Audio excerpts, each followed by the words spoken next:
Disciplined forces vote today. Brazilians interested in a mile of falls. And Petrobras skips Guyana oil auction.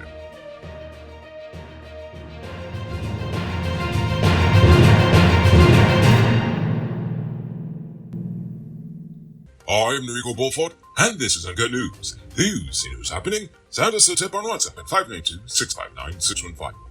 Local government elections began today, with over 9,000 members of the disciplined services, including the police force, the defense force, and prison service, casting their ballots ahead of Elections Day. The voting process was reported to be smooth and seamless, with early voting allowing for ranks to return to their duties. The regular voting for everyone else begins on June the 12th. Ahead of today's voting, Harvey Norton proposed a rent-to-own scheme as part of the poverty reduction strategy to increase the number of families obtaining suitable homes, while relieving them of the challenges associated with engaging financial institutions. The scheme, which they hope to institute if they are voted into government, involves government-built houses where people pay rent that goes towards the final cost of the house, which becomes theirs after the final payment. This method eliminates the need for down payments typically associated with accessing loans from financial institutions. So, a lot like how Burnham and them did back in the day. Acting Police Commissioner Clifton Hicken refused to answer questions about the joint services operation that led to the death of prison escapee Royden Williams and his accomplice Odell Roberts. The police reported that the escapees were killed in a confrontation with a team of highly trained members of the joint services led by the police at 33 miles per hour on Thursday. The GDF Chief of Staff Brigadier Omar Khan said more than 100 ranks from the GDF supported the operation, but declined to offer further details on the outcome of the operation. Nonetheless, the police did release the gruesome photos of him laying dead on the ground, but I'm not going to show you photos of a bullet-ridden corpse, so just go on Facebook if you want to see that. The government has intervened in a dispute between squatters and a landowner at Hillfoot Soosdijk Highway, offering them lands and turnkey homes. This follows yesterday's and the day before's confrontation down there. The government is implementing a relocation and resettlement program to provide a safer environment for the residents. These squatters can either remain at the Hillfoot land and apply for prescriptive rights, or take up the land offer at Long Creek by the Guyana Lands and Surveys Commission. The government has urged the squatters to work with the agency and refrain from the unlawful blocking of roads and damaging of property. The Board of Industrial Training has rolled out new technical and vocational education training, or TVET, programs in Morakabai Village, Region 5, including electrical installation and joinery. A new batch of 17 persons was also enrolled in the commercial food preparation program. The programs aim to enhance residents' technical skills, improve their employability, and help establish or expand businesses. The Ministry of Labor has disclosed that 312 persons from Region 5 benefited from these programs in 2022. Attention truck owners. Between potholes, bad drivers, and high fuel prices, you've got 99 problems to deal with. But with Powered Automotive, your engine ain't one. That's because they stock high-quality parts and spares you need at prices you can't beat. Visit them at Lot 491 EE Eccles, or call or WhatsApp them at telephone number 697-017. Save big on truck parts at Powered Automotive, the #1 heavy-duty truck parts store in Guyana. Tired of waiting on hold, tracking down a delivery driver, or carrying cash for your food orders? GT Eat is here to make your life easier. Guyana's first cashless food ordering and delivery app. Choose from Georgetown's top restaurants, pay securely with your card, and get your food delivered right to your doorstep. With the convenience of being able to order from your phone and the added feature of tracking your order, GT Eats is the ultimate solution for all your food needs. Download the app on Apple and Android stores and start ordering the easy way today. Following the recent South American summit in Brazil, Brazilian investors have expressed interest in the Amila Falls Hydropower project in Ghana, which has been stalled since the original contractor, China Railway Group Limited, was unable to develop the project as desired. It's interesting that all of this happened in the wake of that Vice News documentary, but anyway. The project promises to reduce the cost of electricity locally and help Ghana phase out the use of non-renewable fossil fuels through an energy mix of natural gas and renewable sources. Even though natural gas is considered a fossil fuel, but hey, that's what they say.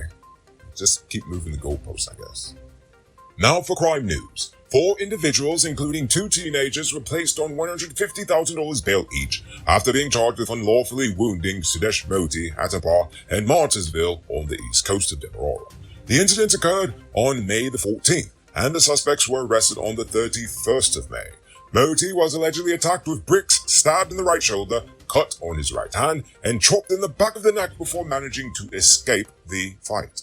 The suspects then turned their attention to Moti's colleague before escaping themselves.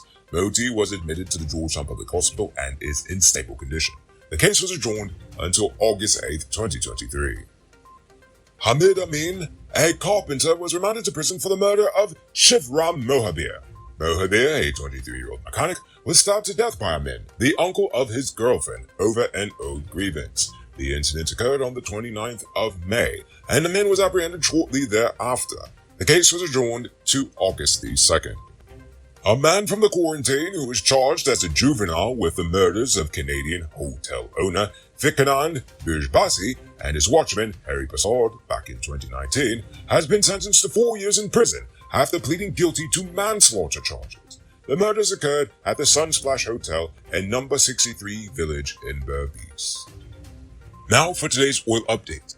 Brazil's state oil producer Petrobras has decided not to participate in Ghana's ongoing offshore licensing round, instead focusing on exploring the equatorial margin later this decade.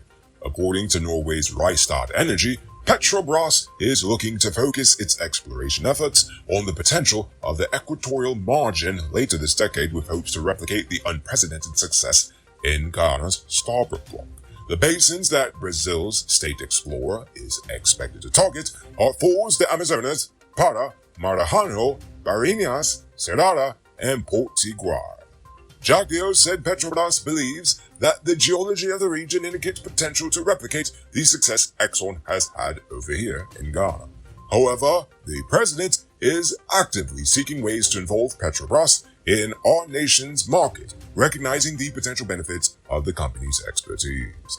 Ghana's licensing round of 14 blocks is ongoing, with submissions closing on July the 15th and awards expected by the end of the third quarter of 2023.